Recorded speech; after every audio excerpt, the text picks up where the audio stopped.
Hello everyone, कैसे हैं आप सभी। मैं हूं आशुतोष सर, आपका बायोलॉजी मेंटर बायोडायनेमिक्स क्लासेस से। तो आज का जो हमारा क्लास होने जा रहा है वो प्लांट सेल एनिमल सेल का डिफरेंस है। ठीक है, उससे पहले हम लोग पढ़ेंगे प्रोकैरियोटिक सेल और यूकैरियोटिक सेल के डिफरेंस के बारे में। सबसे पहले हम लोग समझेंगे कि प्रोकैरियोटिक सेल और यूकैरियोटिक सेल है क्या। उसके बाद फिर हम लोग आएंगे यूकैरियोटिक सेल्स के टाइप पे, जो कि है प्लांट सेल और एनिमल सेल। ठीक है, तो इनके बीच में भी क्या डिफरेंसेस है इनको भी हम लोग समझेंगे और फिर आज का क्लास हम लोग एंड करेंगे। तो चलिए हम लोग सबसे पहले शुरू करते हैं प्रोकैरियोटिक और यूकैरियोटिक सेल्स के बीच में डिफरेंस। तो आप सभी लोगों को पता होगा प्रोकैरियोटिक सेल क्या होता है। जाहिर सी बात है, ये दो वर्ड से मिलकर बना हुआ है, एक है प्रो और दूसरा है कैरियोटिक। प्रो का मतलब होता है प्रिमिटिव और कैरियोटिक का मतलब क्या होता है, न्यूक्लियस।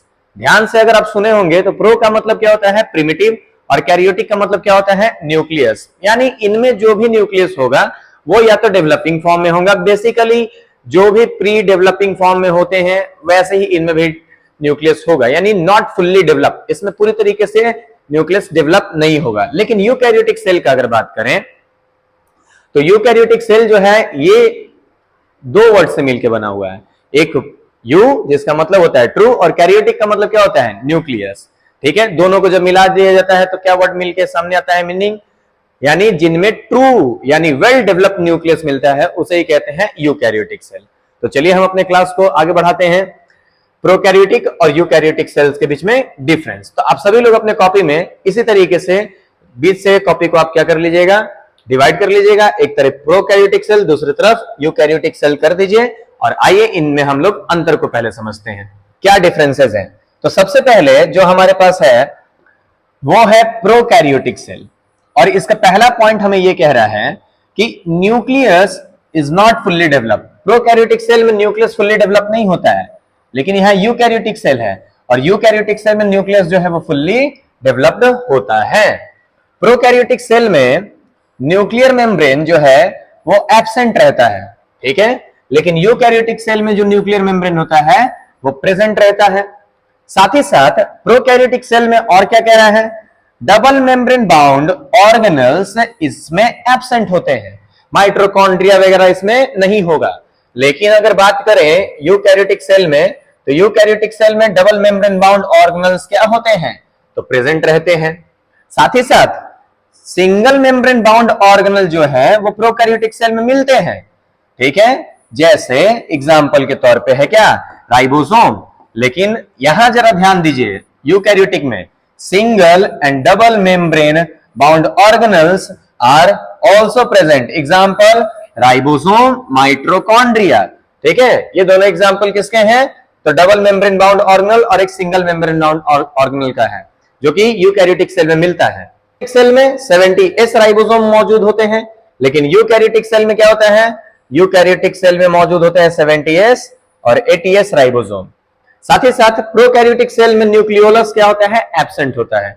न्यूक्लियस क्या है, तो एक सेल है, ठीक है, उसके अंदर में ये न्यूक्लियस है और उसमें ये छोटा सा स्फेरिकल जो स्ट्रक्चर दिख रहा है यही है न्यूक्लियोलस। तो न्यूक्लियोलस इसमें नहीं होता है। जब न्यूक्लियस ही नहीं होगा तो न्यूक्लियस के कहां से उनके कंपोनेंट्स होंगे, ठीक है।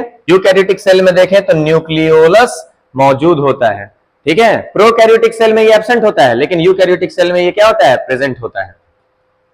प्रोकैरियोटिक सेल में डीएनए सर्कुलर होता है, लेकिन अगर यहां बात करें तो इनके डीएनए क्या होते हैं, डबल हेलिकल, ठीक है, इस तरीके से सर्कुलर होगा। लेकिन यूकैरियोटिक सेल्स के ऐसे डबल हेलिकल होते हैं, ये ठीक है, इस तरीके के होते हैं डीएनए। फिर कह रहा है example bacteria, blue green algae prokaryotic cells के एग्जाम्पल है, एनिमल और प्लांट जो है वो यूकैरियोटिक के हैं, ठीक है। तो ये था डिफरेंस हमारा प्रोकैरियोटिक और यूकैरियोटिक सेल्स के बीच में, ठीक है। चलिए अब हम लोग थोड़ा आगे बढ़ते हैं। अगला जो डिफरेंस है आप हेडिंग डालेंगे, difference between plant and animal cell. Plant और एनिमल सेल में बेसिक सा डिफरेंस है, इसको भी हम लोग अभी नोट करेंगे और फिर क्लास को एंड करेंगे। आइए देखते हैं प्रोकैरियोटिक सेल के बाद अब हम लोग शुरू करने जा रहे हैं क्या, प्लांट सेल और एनिमल सेल में अंतर। चलिए देखते हैं। प्लांट सेल में क्या मौजूद होता है, तो सेल वॉल प्रेजेंट होते हैं। वहीं पे यहां अगर बात करें तो एनिमल सेल में क्या होता है, तो एब्सेंट होता है। प्लास्टिड्स क्या होते हैं, प्लांट सेल में प्रेजेंट होते हैं, लेकिन एनिमल सेल में प्लास्टिड्स एब्सेंट होता है। प्लांट को चाहिए पिगमेंट फॉर फोटोसिंथेसिस या और भी कोई एक्टिविटी के लिए, लेकिन यहां एनिमल में किसी तरह का कोई फोटोसिंथेसिस पिगमेंट नहीं चाहिए, इनमें फोटोसिंथेसिस वगैरह नहीं होता है।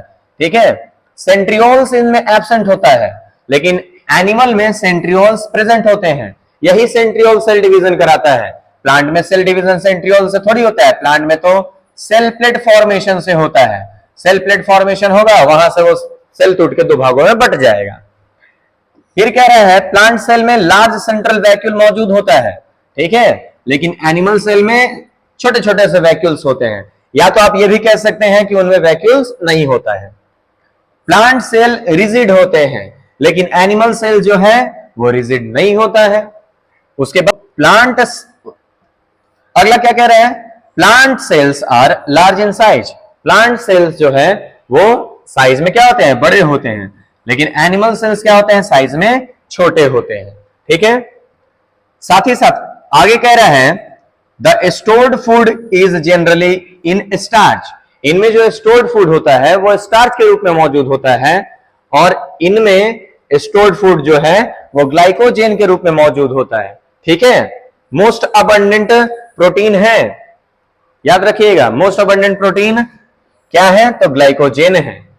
ठीक, ये था प्लांट सेल और एनिमल सेल में डिफरेंस। ठीक है, आप इस डिफरेंस को अच्छे से देख लीजिएगा। आज का क्लास आपका यहीं तक। ठीक है, अगला जो टॉपिक हमारा होने जा रहा है वो है सेल वॉल। नेक्स्ट क्लास में हम लोग इसको कवर करेंगे। ठीक है, थैंक यू।